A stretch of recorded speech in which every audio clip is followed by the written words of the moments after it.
আসসালামু আলাইকুম। আবারও হাজির আর একটা কবুতরের পর্ব নিয়ে বা ব্লগ নিয়ে আপনাদের সামনে আমি হাজির এমডি রাজু মিয়া। তো আপনাদের বলছিলাম যে আমি ফেন্সি জাতের বা বিদেশি কবুতর এর আগের পালতাম। পালার পর ওই কবুতরগুলো পালতাম আমি। পালার পরে দেখা যায় যে সবগুলো ফেন্সি কবুতর আমার মারা গেছে, প্রায়গুলাই মারা গেছে। বা এর আগের এক ভিডিওতে আপনাদের আমি বলছিলাম যে ফেন্সি বা দেশি কোন জাতের কবুতর আপনারা পালন করবেন এই সম্পর্কে। তো এই সম্পর্কে আর বললাম না, আমি দেশির দিকে করলাম। ওরা দেশি কবুতরের অসুখ বিসুখ কম, সব দিক দিয়ে কম, আবার খাবার টাবারও ওরা যাই পায় তাই খায়। আমি যে একটা ভিডিওতে দেখালাম যে আমার সরিষা, আমার কোনো বাড়তি কোনো খাবার কিনতে হয় না। যে কবুতর থেকে আপনার লাভ করতে হলে আপনার নিজের বাড়িতে যা আছে তাই দিয়ে পালতে হবে। দেখা যায় যে একটাও যে আমি এর আগের ভিডিওতে যে ইনকামের ব্যাপারে আমি বলছিলাম যে যদি এত টাকা খাওয়িয়ে 2000 টাকা খাওয়িয়ে যদি 3000 টাকার বাচ্চা বিক্রি করে তাহলে তোর কোনো লাভ হলো না। আর আমি যদি কোনো কস্টিং ছাড়াই 1000 বা 1500 বা 2000 টাকার কবুতর বেশি, তো এটা আমার লাভ না? গড়ে পড়তে এরকম লাভ। আপনারাও চাইবেন যে চেষ্টা করবেন এইভাবে কবুতর পালবেন। আর আমার এখন কবুতরের কালেকশন আমি নিজের থেকেই বাড়াইতেছি। এই যে আস্তে আস্তে বাড়তেছে, নতুন নতুন জোড়া নিতেছে, নতুন নতুন কবুতরের দেখতেছেন। এগুলো আমি নিজে কবুতরের বাচ্চা ফুটিয়ে ওইগুলো আমি করতেছি।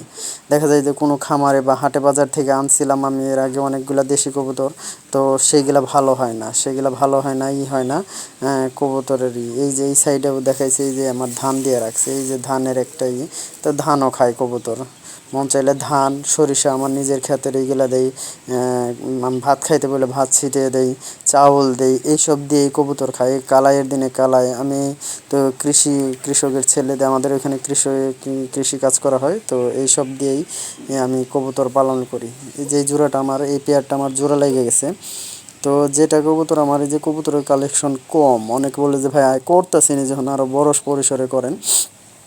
তা আমি এই যে বাচ্চাগুলো ফুটাইলে যখন আস্তে আস্তে বড় হবে তখন আমার খামার বড় করব। দেখা যায় কারোর কাছে চাইলে ভাই কোনো ডিবিট কবুতর ছাড়া আপনার ভালো কবুতর কেউ দিবে না, কেউ না। একটা ভালো জাতের কবুতর কেউ কখনো আপনার ছাড় দিতে চায় না। দেখা যায় যে এখন আমার যে কবুতরগুলো আছে 15 দিন যাইতে না যাইতেই 15 থেকে 20 দিন যাইতে না যাইতে বাচ্চা ছাইরা দিয়ে তারা আবারও মিট বা মুসলি করে আবারও ডিম দেওয়ার জন্য প্রস্তুতি হয়ে যায়।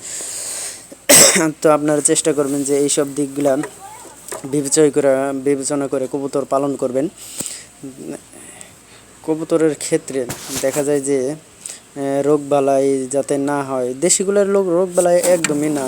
সেই জন্য আপনারা করবেন যে একটা আলো বাতাসপূর্ণ জায়গায়, যেখানে আলো আছে, বাতাস আছে, আবার খুব গরম যে পড়তেছে তাও না, এরকম জায়গায় কবুতর রাখা যাবে না। এখানে আমার একটা আলো বাতাস আছে, সবই আছে।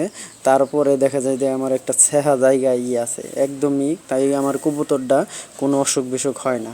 তো আপনারাও চেষ্টা করবেন এইভাবে কবুতর পালন করতে। কবুতর পালনের জন্য আমি যেভাবেই দিলাম সেইভাবে আপনারা অবশ্যই চেষ্টা করবেন। আর আমার চ্যানেলটাকে আপনারা সাবস্ক্রাইব করে আমার পাশে থাকবেন।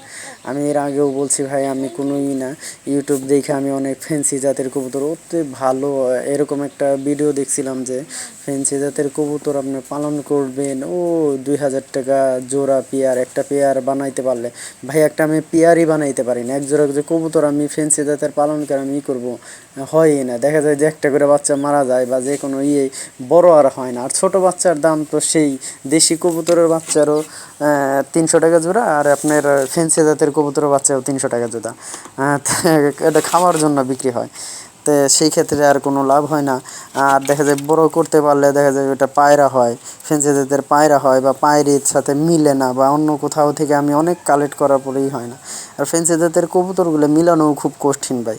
আছে অনেক খামারি যারা দেখেন, বেশিরভাগ খামারে আমি এখন দেখি না অনেক ভিডিওতে, বা আপনারা দেখেন কিনা জানি না, বেশিরভাগ খামারিরা এখন ফেন্সি জাতের কবুতরের প্রতি মানে নিজের মন উঠিয়ে নিছে আর কি, ঘুরে নিছে। তো আপনারা আমার ভিডিওটা দেখবেন, আমি আশা করি। এই বলে আমার শেষ করছি। আসসালামু আলাইকুম ওয়া রাহমাতুল্লাহ।